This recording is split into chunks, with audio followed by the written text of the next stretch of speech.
Starting a vegetable garden is not just for beginners. When I came up with this method a few years ago, it was like I started all over again, and I've been gardening a very long time. You can do this too. Now there are three main ingredients to a garden. First is dirt. Second is life. And that makes the third, soil. And right now that might seem a little confusing, but it's much easier than you think, and is less work than the old way. Come on, let's take a look. And here's some of our main ingredients. As we turn into fall and the leaves turn and they start to drop, that's just pure gold to us. Dirt plus life equals soil. And how do you get that? You just layer on mulch. Whatever the ground you have, you cover it with mulch. You know, I had this conversation just the other day. I was telling a fella, you just put your mulch down, and he said, and so when do I till it in? Mulch. Just pile up your mulch. That's all you have to do. Really, that's that easy. You've started a garden. It's just this easy. You just pile up mulch. And the fella said, okay, and then when do I till it in? You're making way more work than you have to. You don't have to till it in. You just pile up your mulch and you've started to garden. Dirt plus life equals soil. Dirt plus life equals soil. The mulch promotes the life builds the soil. And if you're ready to start an easy vegetable garden, even if you're a professional gardener, this is something you ought to consider. If you want to make a small change, change the way you do things. But if you want to make a big change, you have to change the way you see things. And it took me a little while to wrap my head around the fact that all I had to do was put mulch on the ground, and I was going to cut my work, and I was going to increase my production. Today is Saturday. You know what that means. We get to go to you and see what's going on in your garden. And we've got 3 friends of this channel that are using deep mulch, and this is the results they've gotten. Barbie from Minnesota is just now finishing up her deep mulch garden. She's already gone through a couple frosts, and as soon as she finishes harvesting, she's going to cover this entire area with about 2 feet of leaves. Barbie told me with the rain that she had this year, she didn't have to water once. That's the benefit of the deep mulch.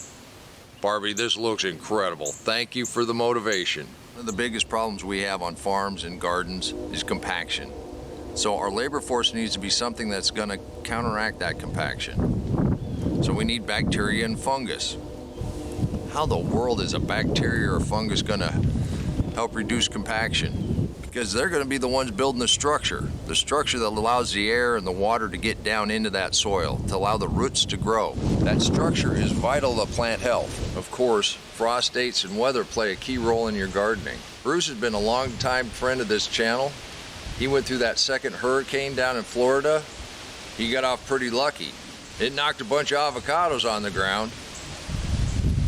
His figs are coming on, his cherries, his apples, everything else tropical. And we're all glad that you and your family came through safe. And just look at that patch of sweet potatoes. I want to see that harvest, Bruce. But your deep mulch garden is looking great.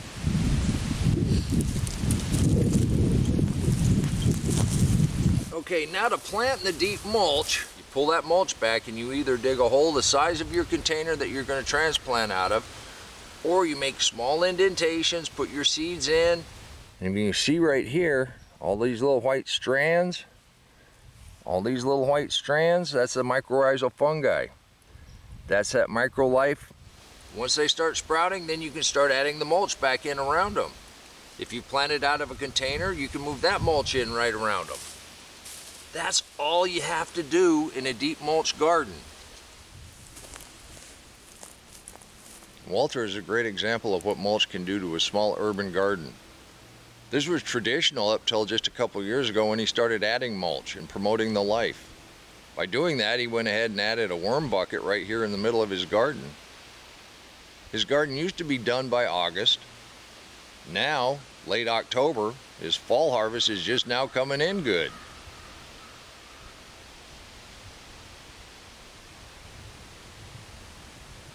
Walter, you are a testament to the deep mulch and what it'll do for your garden.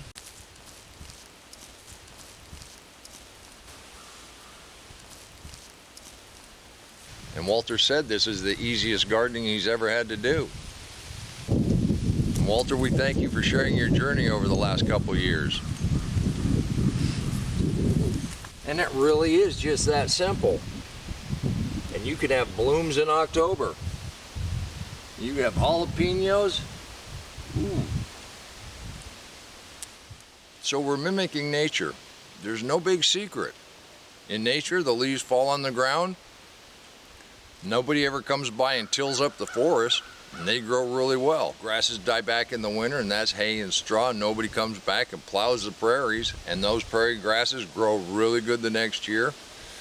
We're just bringing it into a place that we can kind of control, and you plant what you want to eat. And we do this because it tastes great.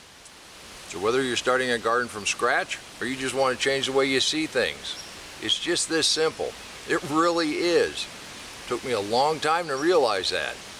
But once I saw how easy it was, I'm never going back. If you'd like to become part of this Saturday group, help motivate people, show them what's possible in a garden, there's no obligation. Just send in a picture now and again. We get to celebrate what you're doing in your garden. I guarantee you all the other gardeners would love to see what you're doing. As the weather changes and the amaranth ripens, and you're out there breaking up leaves for your new garden, remember, take care of yourself, take care of your family, and God bless you.